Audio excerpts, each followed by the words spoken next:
கிறிஸ்துவுக்குள் பிரியமான சகோதர சகோதரிகள் யாவரையும் என் அருமை ஆண்டவரும் உலக இரட்சகருமாகிய எம்பெருமான் இயேசு கிறிஸ்துவின் ஈடு இணையில்லா நாமத்தினாலே நான் உங்களை வாழ்த்துகிறேன்.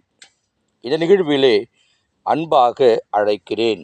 இன்றைய நாளிலும் கூட நாம் ஒரு வேத பகுதியை வாசிக்க கேட்போம். சங்கீதம் 128 சங்கீதத்தை நாம் வாசிக்க கேட்போம்.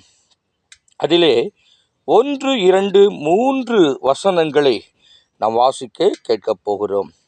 கர்த்தருக்கு பயந்து அவர் வழிகளில் நடக்கிறவன் எவனோ அவன் பாக்கியவான்.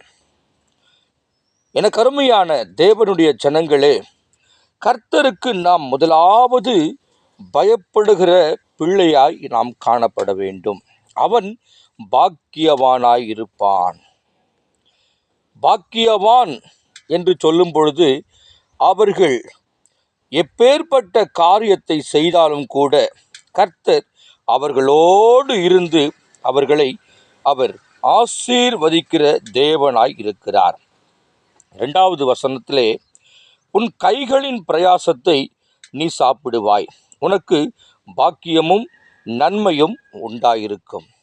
ஆண்டவர் கொடுக்கிறதான அந்த வேலைகளின் மூலமாக உன்னுடைய பிரயாசத்தை நீ சம்பாதித்து கொண்டு அதிலே நீ சாப்பிடுவாய், உனக்கு பாக்கியமும் நன்மையும் உண்டாயிருக்கும்.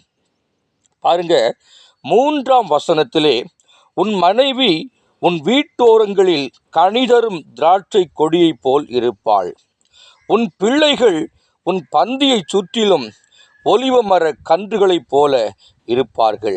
4ஆம் வசனத்தை வாசிக்கிறேன். இதோ, கர்த்தருக்கு பயப்படுகிற மனுஷன் இவ்விதமாய் ஆசீர்வதிக்கப்படுவான். அல்லேலூயா. இதை கேட்கிறதான அன்பு உள்ளங்களே, உன் மனைவி வீட்டோரங்களின் கனிதரும் திராட்சை கொடியை போல் இருப்பாள், உன் பிள்ளைகள் உன் பந்தியை சுற்றிலும் ஒலிவ மர கன்றுகளைப் போல இருப்பார்கள். அல்லேலூயா. திருமணமாகி பிள்ளைகள் பிறந்த உடனே அந்த பிள்ளைகள் உன்னுடைய பந்தியை சுற்றிலும் ஒலிவ மர கன்றுகள்.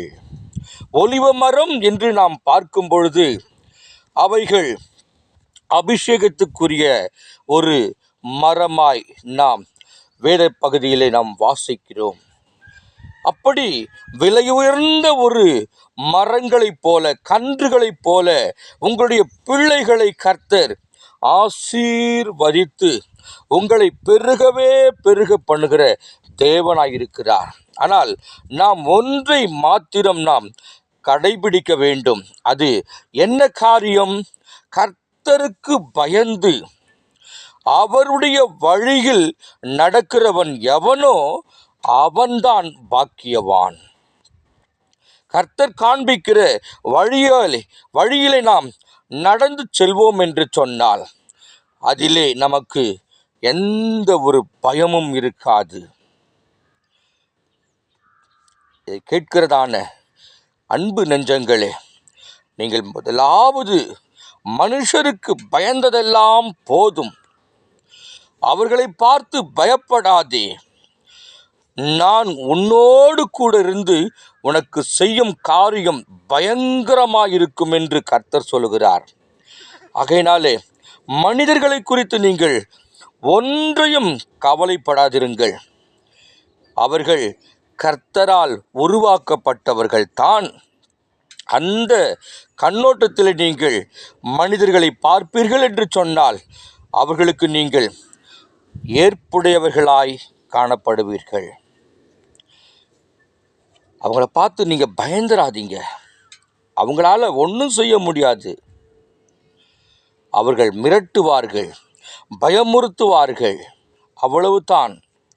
ஆனால் ஒன்றையும் உங்களை சேதப்படுத்தாமல் என் அப்பன் இயேசு கிறிஸ்து உங்களை வாளாக்காமல் தலையாக்குவார். ஆகையினாலே ஒன்றை மாத்திரம் நாம் கடைபிடிப்போம், கர்த்தருக்கு நாம் பயப்படுவோம்.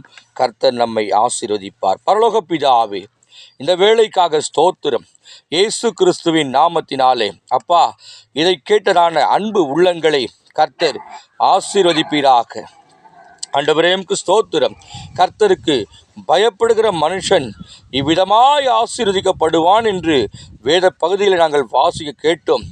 அதை கர்த்தர் எங்களுக்கு கொடுத்த கிருபைக்காய் நன்றி செலுத்துகிறேன். இயேசுவின் நாமத்தில் பிதாவே, ஆமேன், ஆமேன்.